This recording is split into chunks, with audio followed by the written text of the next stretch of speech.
புத பாவர சேவியந்தம் ஸ்ரீ ஜெயேந்திரம் நமாமியம் சதாசிவ சமாரம்பாம் சங்கராச்சாரிய மத்தியமாம் அஸ்மதாச்சாரிய பரியந்தாம் வந்தே குரு பரம்பராம்.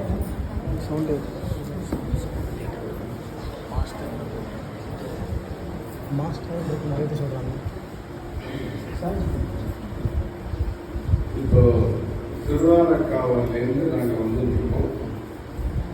திருவாரக்காவலில் அகிலாண்டேஸ்வரி அம்மன் கோவில் இருக்கு. இந்த அம்மன் கோவிலில் தாடங்க பிரதிஷ்டை அப்படின்னு நடந்தது. தாடங்கம் அப்படின்னு சொன்னால் காதில் போட்டுக்கிற ஆபரணம். அது ஆபரணங்கிறது லௌகீகமாக நம்ம புரியறதுக்காக சொல்றோம். அது ஸ்ரீசக்கர ரூபத்தில் தாடங்கம் ஆதிசங்கரர் ஸ்தாபிச்சு அந்த அகிலாண்டேஸ்வரி அம்பாளுக்கு அப்படி புரியவிட்டார். அந்த காலத்திலிருந்து நம்முடைய பெரியவா, அதுக்கு முன்னாடி இருந்த பெரியவா எல்லாருமே தாடங்கத்தை அப்பப்போ புதுப்பிச்சு ஜீர்ணோத்தாரணம் பண்ணி மறுபடியும் புனப்பிரதிஷ்டா மறுபடியும் பிரதிஷ்டை பண்றது. அந்த மாதிரி புனப்பிரதிஷ்டாங்கிறத நம்முடைய பெரியவா 1923 வருஷம் பண்ணியிருக்க. அதுக்கு முன்னாடி அவர் 15 வயசுல இருக்கும்போது 1909 வருஷம் சின்ன வயசுல இங்க இருக்க கலவையிலிருந்து அங்க போய் கும்பகோணத்துக்கு போய் கும்பகோணத்திலிருந்து திருவாரைக்காவலுக்கு அதுக்கப்புறமா 92ஆம் வருஷம் புதுப்பிரிவா அந்த சமயத்துல கூட நம்ம போயிருந்தோம். அப்போ தாடங்க பிரதிஷ்டை நடந்தது. அதுக்கப்புறமா 2025ஆம் வருஷம் அந்த ஸ்ரீசக்கர ரூபமாக இருக்கக்கூடிய தாடங்கத்துக்கு யாகசால பூஜையெல்லாம் நடத்தி இப்ப மறுபடியும் அந்த புனப்பிரதிஷ்டை நடந்து லட்சார்ச்சனைகள் நடந்துட்டு இருக்கு. லட்சார்ச்சனை இங்க ஜெயராஜ் இவர் முதல்ல இவர் தாரிக்க ஜெயராமன் இவர் ஆரம்பிச்சாரு லட்சார்ச்சனை. அதுக்கப்புறமா உள்ளூத்தர் கண்ணன் நடத்தினாரு. உள்ளூத்தர் சமீபத்தில் லட்சார்ச்சனைகளை நடத்திட்டு இருக்காரு. அம்பாளுக்கு லட்சார்ச்சனை குங்குமார்ச்சனை நடந்துருக்கு.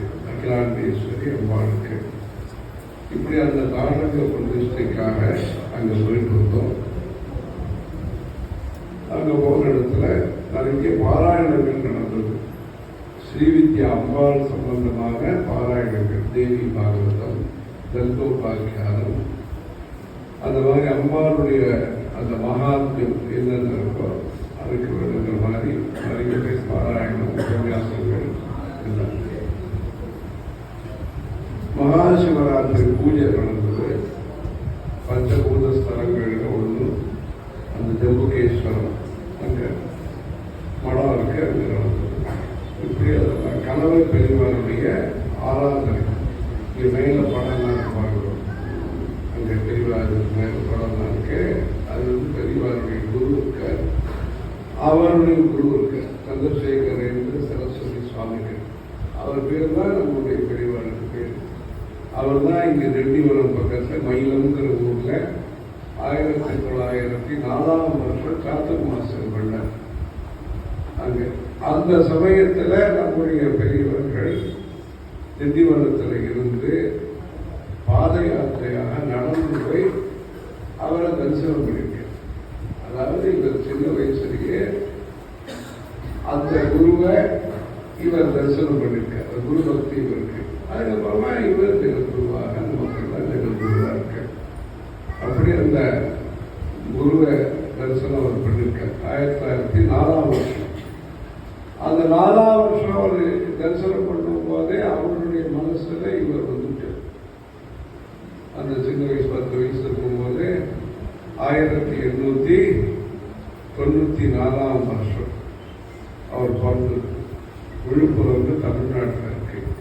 அந்த இடத்துல அருவார் கோவில் தெருவு சங்கரமடம் இப்போ இருக்கு.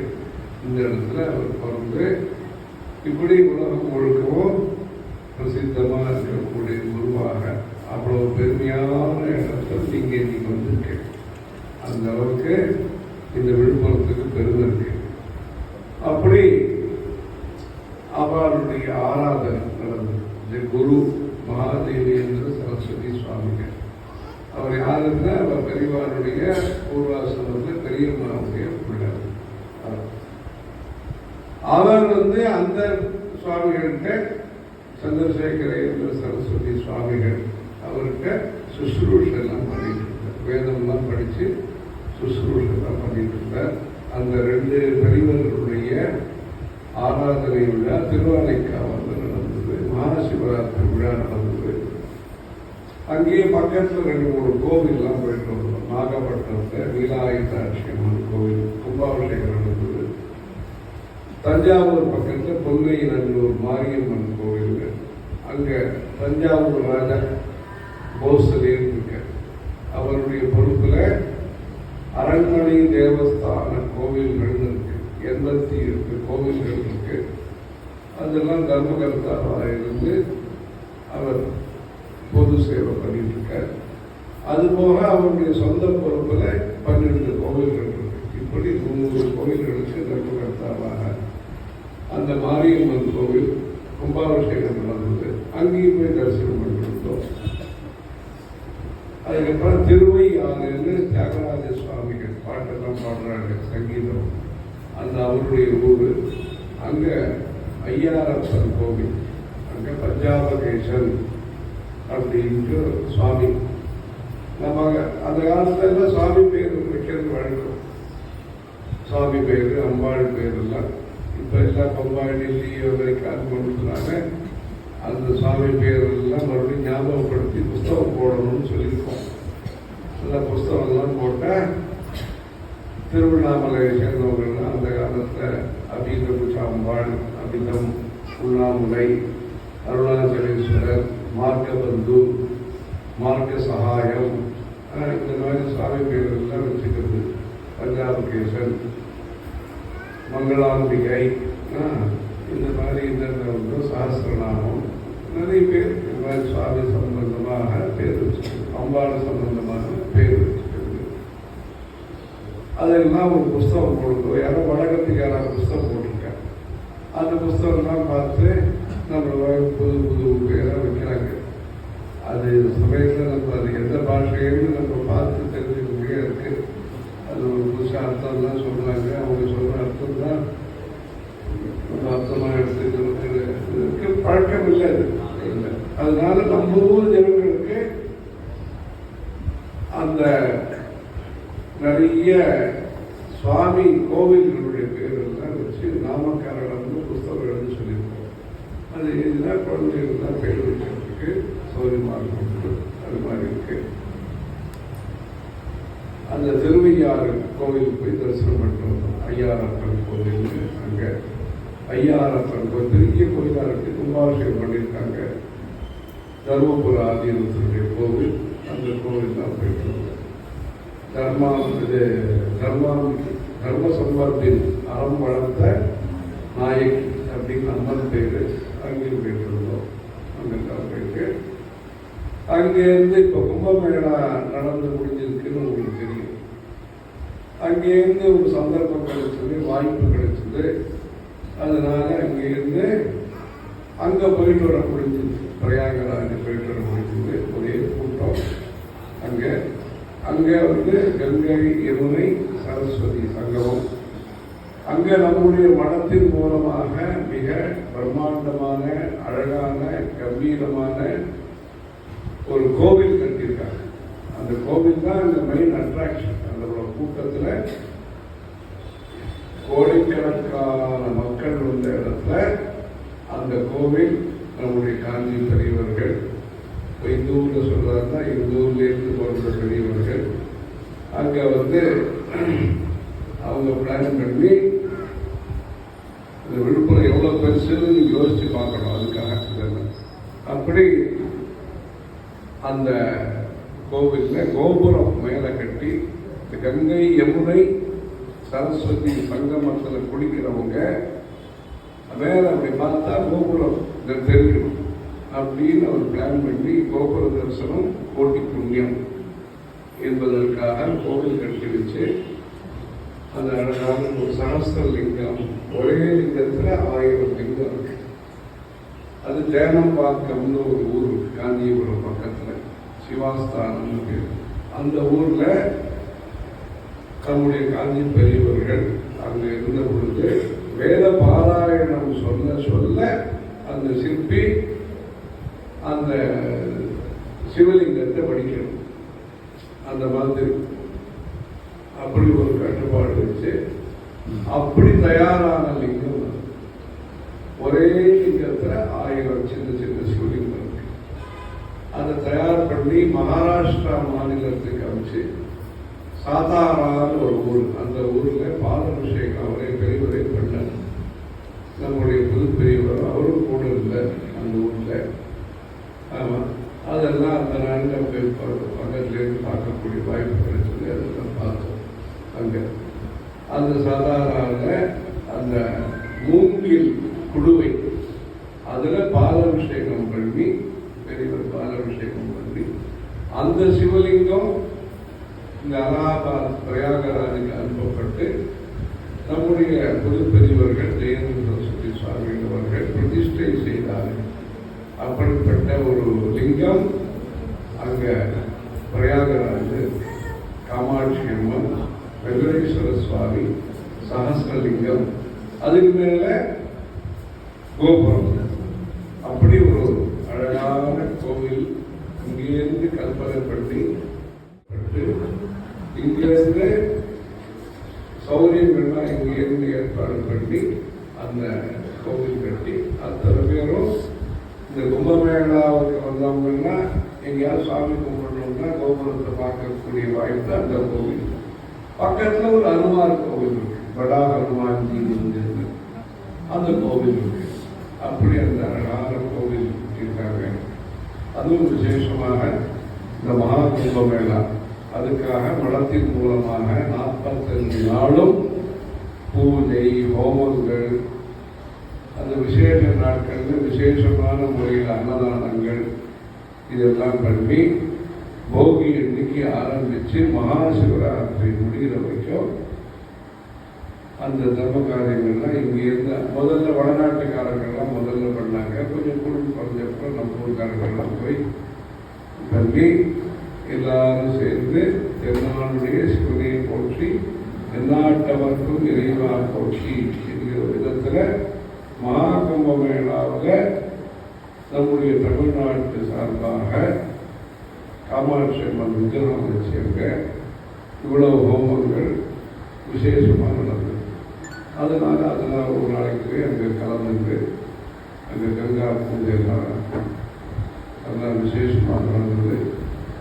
இங்கேருந்து முறம்லாம் கொண்டு போய் அந்த ஊரில் பீகாரில் வழக்கம் அந்த முறம் சீப்பு அது மற்ற ரவிக்கை அதெல்லாம் வச்சு தாம்பூலம் கதிரை பாக்கு எல்லாத்தையும் வச்சு இந்த கங்கை அம்மனுக்கு அதெல்லாம் பூஜை பண்ணக்கூடியதெல்லாம் நடந்தது.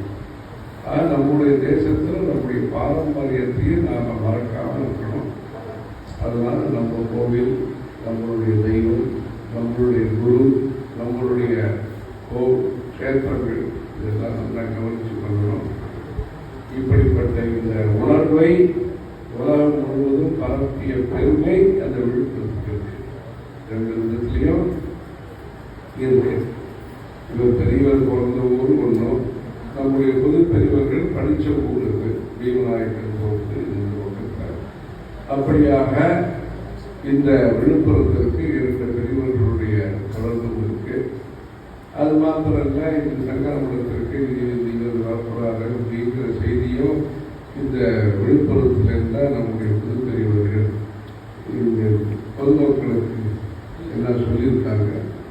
ஆக இந்த விதத்தில் இந்த விழுப்புரமானது காஞ்சி மடத்தோட ஒரு நெருங்கிய தொடர்புடைய ஊர் இது. இந்த ஊரில் நிறைய தர்ம காரியங்கள்லாம் நடத்திட்டு இருக்கிறது விசேஷம். வைத்திய சேவை நடக்கிறது. பள்ளிக்கூடங்கள்லாம் விசேஷமாக நம்முடைய வியந்து பிரசித்தி சுவாமிகள் ஸ்கூல்னு சொல்லி அதுவும் நிறைய பேர் 1000க்கு மேல் 2000 பேர் எவ்வளோ மொத்தம் 2500 பேர் படிக்கக்கூடிய நல்ல ஸ்கூல் நடந்திருக்கு. கிராமத்து மக்கள், ஏழை எளிய மக்கள்லாம் படிக்கிறதுக்கு அந்த காலத்திலேயே ஆரம்பித்த காமக்கோட்டி ஓரியண்டல் ஸ்கூல், அதுக்கு புதிய கட்டடம் சுமார் 2 கோடி ரூபாய்க்கு ஒரு செலவில் தற்பொழுது கட்டி கொண்டிருக்கிறார்கள். விரைவில் அந்த வேலையும் முடிவு தருவாயில் இருக்கிறது. அப்படி நல்ல கல்வியை கொடுக்கக்கூடிய ஸ்தாபனங்கள் இந்த ஊரிலே நடைபெற்று வருகின்றன.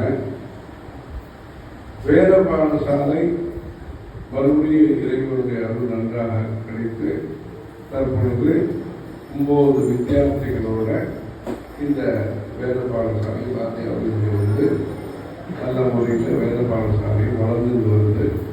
இப்படி இந்த ஊரில் நாளைக்கு சந்திரமௌலீஸ்வரர் பூஜை நடக்கும்போது 3 நாள் இங்கே நல்ல இப்போ இது வரைக்கும் இங்கே தான் பண்ணிட்டு இருந்தோம். இந்த இடத்துல ஒன்றும் அது குகை மாதிரி இருக்குன்னு சொல்லிட்டு கொஞ்சம் பெருசாக பண்ணலாம்னு சொல்லி எல்லாத்தையும் இப்போ ராமன் நல்லா தயார் பண்ணி இந்த மண்டபத்தை ஏற்பாடு பண்ணியிருக்கிறார்கள். நாளைக்கு இங்கே சந்திரமௌலீஸ்வரர் பூஜை நடக்க போகிறது. அதுக்கப்புறம் தீர்த்த பிரசாதம்லாம் எல்லாருக்கும் கிடைக்கும். இங்கே இருந்து சாயங்காலத்துக்கு மேலே காஞ்சிபுரத்துக்கு போகிறோம். இங்கே வந்திருக்கோம். காலம்பரம் அந்த பள்ளிக்கூடத்தை பார்த்து வருவோம். காமக்கோட்டி ஓரியண்டல் ஸ்கூலில் எல்லாரும் வேலை கட்டட வேலையெல்லாம் நடந்துருக்கு பார்த்து. ஆனால் நம்முடைய தர்மத்தில் நிறைய அப்பப்போ நிகழ்ச்சி நடந்துருக்கு. ஒரு 10-15 வருஷத்துக்கு முன்னாடி இந்த அனுமார் கோவில், இந்த குளம் பக்கத்தில் இருக்கிற அனுமார் கோவிலில் நல்ல விசேஷமான நிகழ்ச்சி நடத்தி நம்முடைய ரமேஷ் அவர்கள், அதுக்கு முன்னாடி அவன் அப்பாவும் ஜனார்தன் செட்டியார் அவரும் நல்லா கட்டிவிட்டார். வெங்கட்ராம செட்டியார், அதுக்கப்புறமா பல்லுட்டி செட்டியார் அவர் எல்லாரும் சேர்ந்து அந்த காலத்திலிருந்து நிறைய செய்து கொண்டிருக்கிறார்கள். நம்ம வக்கீல் நட்ராஜையர் அவர்கள் அப்படி இருக்க மரகசபுரம், அதுக்கு முன்னாடி பத்மநாபன் வக்கீல் அவர் சொல்லியிருந்தார். இப்படி இந்த ஊரில் தற்பொழுது சுப்பிரமணியம், ரமேஸ்வரி, தம்பிகள் எல்லாரும், நாகராஜர் எல்லாரும் சேர்ந்து பண்ணி கொண்டிருக்கிறார்கள். அதுக்கெல்லாம் ஜனக்கராஜ் எல்லாம் உறுதுணையாக எல்லாம் பண்ணியிருக்கார். இப்படி இந்த விழுப்புரத்தில் மேலும் மேலும் தர்ம காரியங்கள் நடைபெற்று அந்த குருவனுடைய அனுகிரகத்தோடு இந்த விழுப்புரம் மேலும் மேலும் வளர்ச்சியை பெற்று கல்வி, பொருளாதாரம், தர்மம் எல்லாருக்கும் வளர்ச்சியை பெற்று நீங்கள் எல்லாரும் அந்த பெரியவருடைய ஆசீர்வாதத்தோடு எங்களும் சிறப்பாக குரு பரம்பரை